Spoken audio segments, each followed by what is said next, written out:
wall there? Perhaps you could read the smallest row that you can. PZVECL.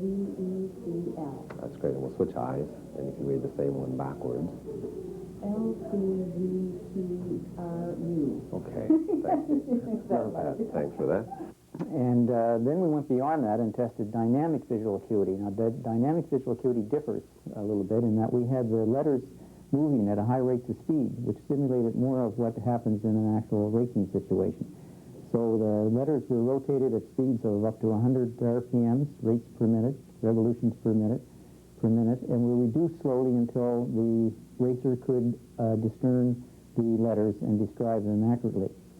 So that differs a little bit from the static situation. While this is rotating, I'll get you to read one of these rows of letters right here. It'll start off at a fairly rapid rate, and then we'll slowly decrease it. Now, I want you to see if you can read any of the letters where the blue circle is. Can you read any of them as they rotate at that speed?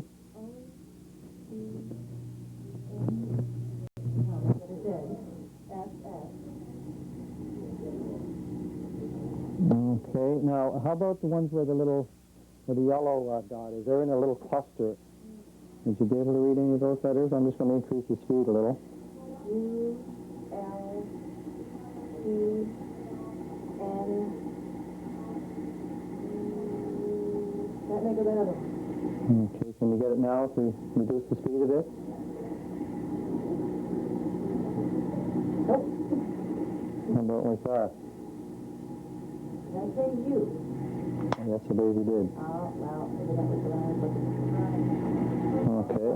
L. Okay, that's pretty good. Okay, that's fine. We also tested color perception, which is a normal routine type of test, and it's important in racing because you need to know color of the flags and so on to distinguish what is happening in the track. So we did that, and we also tested the ability of them to focus far and near. Now that's important in a lot of aspects, and that's when you're looking at what's happening in the track, in the far end of the track, or cars in front of you, and you also want to take a quick look down at your gauges.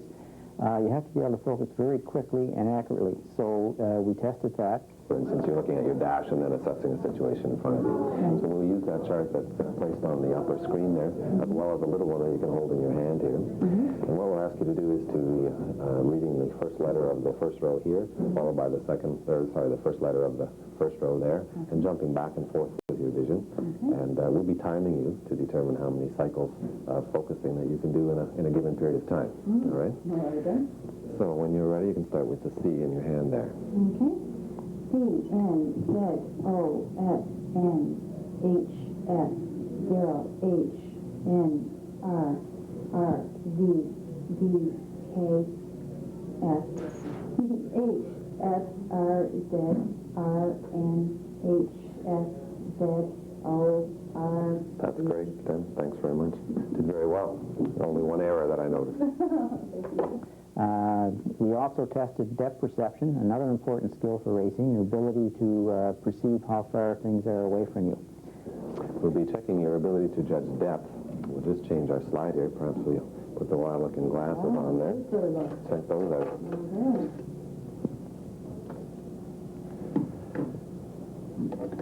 Once again, we'll be using a distance chart. Our lights are a little bright, but we'll see what we can do here. And what we'll do here is get you to look at a little set of zeros, and you'll notice that one in each row appears to be a little bit closer to you. Perhaps you could tell me which of those zeros are closer to you in each of the given rows.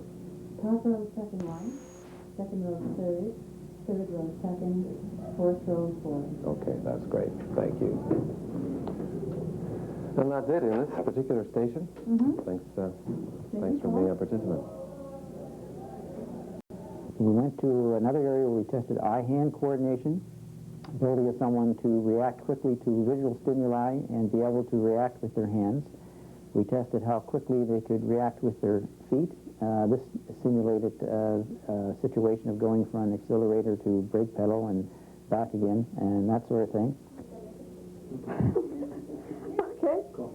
Okay, this one here tests your eye, hand, foot coordination. So we're measuring your reaction time and your response time. So first you'll set up your right hand right on this button, flat across there till these lights show up.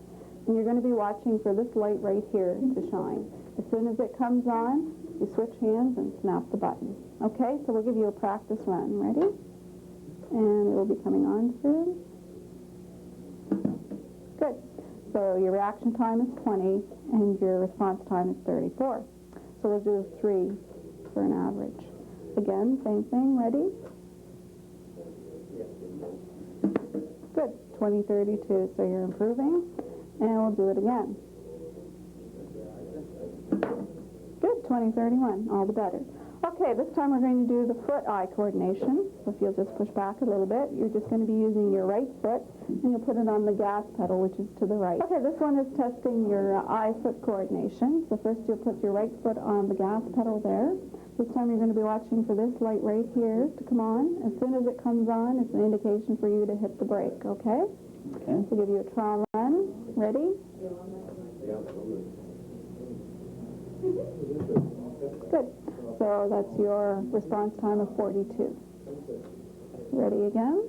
Watching the light. 39, that's great. And one more. Same thing, watching for the light. And 40. So that measures your foot coordination.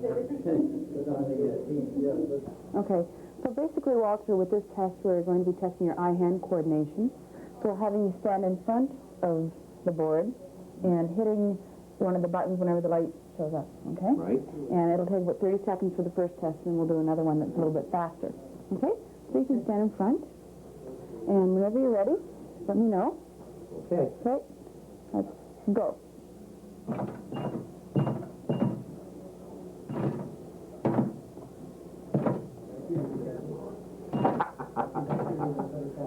They're hard to see, I know.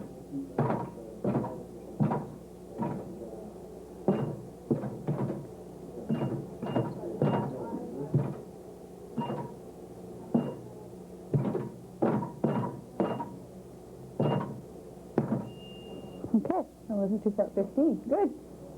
All right, now we're going to do it again. This time a little bit slower. So whenever the light will come on, stay on until you hit the button, and then another light will come on. So it won't be quite as fast. Okay? And a little bit easier, we hope. And ready? Where's the light now? Up there. Okay, great.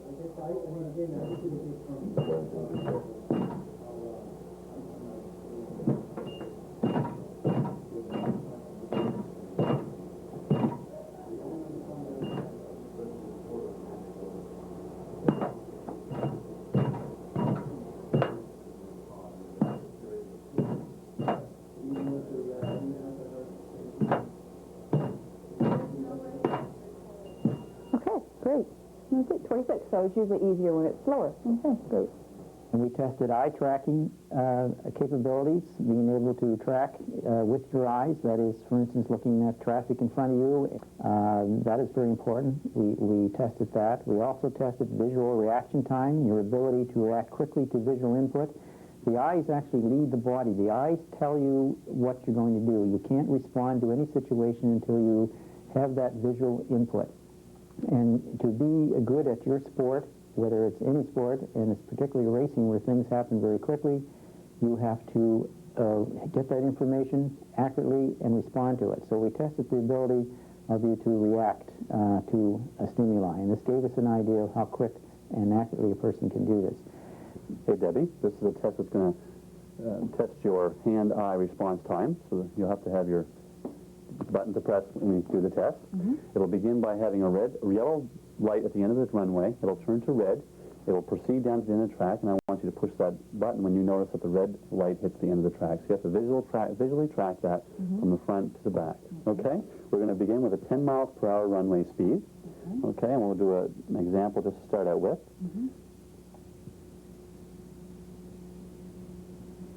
Very good. Okay, now response time is 0.015 seconds, or 0.15 of a second. We'll do one more time. Very good. That was 0.025 of a second. Okay. Okay, we're now going to simulate switch from 10 miles per hour to a faster speed of 40 miles per hour, but it will feel more than that to you. Okay, we'll start again. Notice the yellow light. Okay. Good. One more time. Okay, your reaction time is 0.127 seconds, which is a little bit slower than before, but that's to be expected. Very good. I hate to see the 900 mile an hour one. Good. Okay, that's fun. We also tested peripheral awareness. Peripheral awareness is important in racing because you have to be aware of, again, flaggers and cars alongside of you and the boundaries of the track and so on. So we have a test where the racer was looking straight ahead, had to respond very quickly to stimuli that at random appeared in his periphery. It could be in the top part of the periphery, it could be to the left, to the right, whatever. So we tested that. Also, another area that's important is visualization. People may not think that's as important, but it is because a racer often has to go to a track he's not familiar with. If he gets a chance to walk around it, he has to visualize the corners, where the apex are, where the dangerous parts are. So we did a little test on that to see how quickly the racer could respond visually and respond to manipulating the visualization part of it. So it was a little more difficult than the average type of visualization test. Okay, Walter, for the next test, what we're going to do is flash some numbers on the screen, have you look at them for a second, and then let me know what the numbers that you saw, and we'll see how many you get right. Okay? So we'll demonstrate here with the first one. 898. That's it. And here's another one. 5687. That's it. And we're getting a little longer. Here's another one. 82146. That's it. And one more. 43270. Right. And here's another one. 622781. That's right. No. 58660. Very good. A couple more. 049672. Okay. One more. 13110. Okay. Great. Now, for the next thing, what we're going to do is take this away. So this is called eye tracking. And, yeah, they're kind of hard to see right now. What we're going to do is read, start in the top left corner, read the numbers, following the lines. Okay? So give it a try. So this is a practice one. 2583 or 46836746701535837530. Okay, that's it. Now for the next one, there aren't any arrows, but same idea, okay? So, 25803379465316557351864537552. Great. Now for the next one, same idea. There won't be any lines, so just be the numbers. So you'll have to follow without the lines. So here we go. 1759 25746 14763 79390 45217537488 74652902236. Okay, sounds good. And that's it. You did very well. So these are type of visual skills that we did here today at the Sports Vision Center, and we hope that not only that it tells the racers and shows them how important visual skills are beyond just the ability to be able to see clearly, but there are many other skills that we use in our sports to enable us to perform them accurately and to the best of our abilities. And we know that good athletes have better visual skills than poor athletes. And we know that athletes have better visual skills than non-athletes. This has all been proven many times before. So in these areas where we show, if it shows up there are some deficiencies, we can help people perform better by giving them ideas and tests and exercises and things that they can work on. So it will help them improve their skills in their sports, such as racing. And there's also a safety aspect here too, because if a racer is inputting the data correctly and accurately, then of course he's going to be a safer racer on the track, and I think that's what we're all looking for in this area at the regional level particularly. We also hope that maybe in the future we'll be able to do some testing of some professional race car drivers, and then we can compare the results with our local regional drivers and see how they compare professionally. Well, thank you very much for providing the opportunity, and it was nice to have you and my other colleagues in the racing community here to go through the tests. And Interesting, yes. well, I think everybody had a good time, and I think the benefit in learning a little bit about the concept of sports vision and how important it is for any athlete, and no matter if he's an amateur or professional, how important visual skills can play in the performance of their sport. So it gave us an opportunity, along with the other doctors that helped me out, and I'd like to thank those doctors who gave up their time on a Saturday morning to come in and help administer the tests. And we had Dr. David Campbell from Dartmouth here, and we had a Dr. Mike Noggle from all the way from New Glasgow came down to give us a hand, and we had Dr. Deb Curry and Dr. Miriam Delby and Dr. Paul Gray from Halifax, who was also a racer, was here to help us, and my thanks go to them for being able to provide all the help that we needed. It was very well received. A lot of people were very interested in it. You've mentioned it to us over the past few years, and actually the sports vision idea is a fairly new field. Tell us a little more about that. Well, yes, it is. It is it's a concept that goes back, several years into the United States, but here in Canada, and especially in Eastern Canada, it is a very new concept, and there aren't a lot of us practitioners that are getting involved in it. I'm one of the few.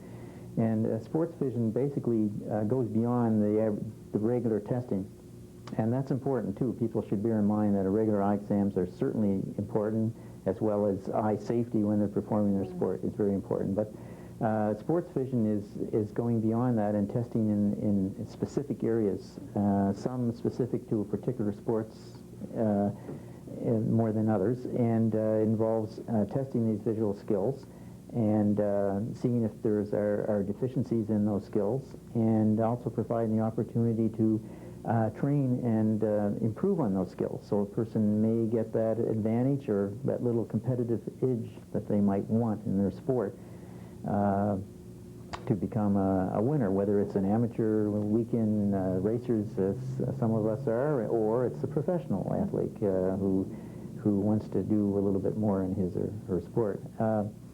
And the visual skills, what I mean by that is such areas as we call dynamic visual acuity, for instance, is one example. And dynamic visual acuity means testing the ability to see objects that are in motion, and often while the athlete is in motion, which is a lot different from when you're sitting in the chair and just reading letters that are stationary at the end of the room, which is important to see how good your static visual acuity is, but in a real sports situation, things are in motion.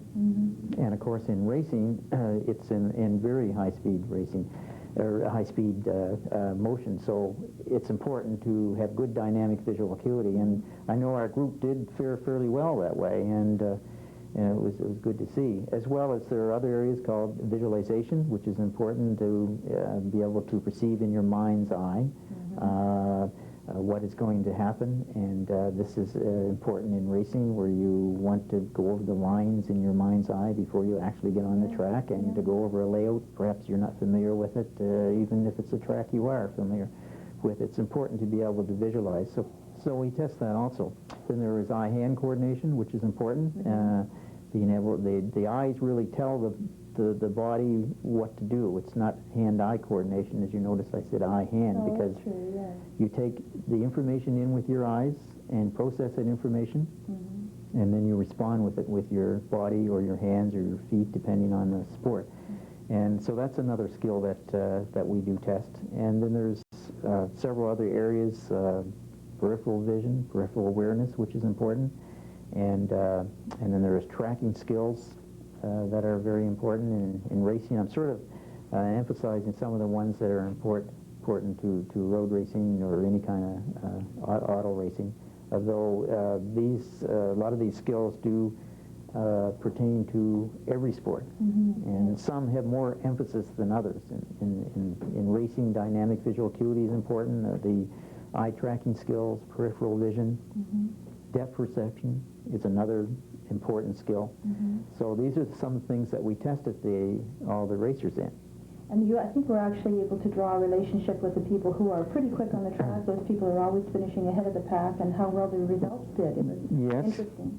It was interesting that when the scores came out, with the way I do score things, on taking all the tests, we did 13 different areas. We did several tests in each area so that we could make sure and coordinate our tests so that in one particular area, if there was 3 tests done and one was a little iffy for someone, then the other test would show us more about it. So we used that, and we found that, yes, the better racers that finish in the top 3 or 4 all the time seem to do best on the visual skill tests. And this is not unusual. It's been found to be all over the country. When athletes are tested, it's uncanny in a way. You could test athletes, which I have, at different other places that I've tested, hockey players that I've never seen play hockey. I was able to say, well, these are the ones that rated first, second, and third in mine, and they would say, yes, that's the way we would rate them, the coaches. So it was interesting to see that. So our results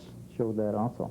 You've been doing this for a few years now, although really the Dartmouth Optometric Center is one of the few places in Nova Scotia where you can obtain this kind of information or go through this kind of testing. Yes, I'm probably the only one in Eastern Canada that's really set up with the specialized equipment that some of it that we see behind us here that we used that day to do those actual tests.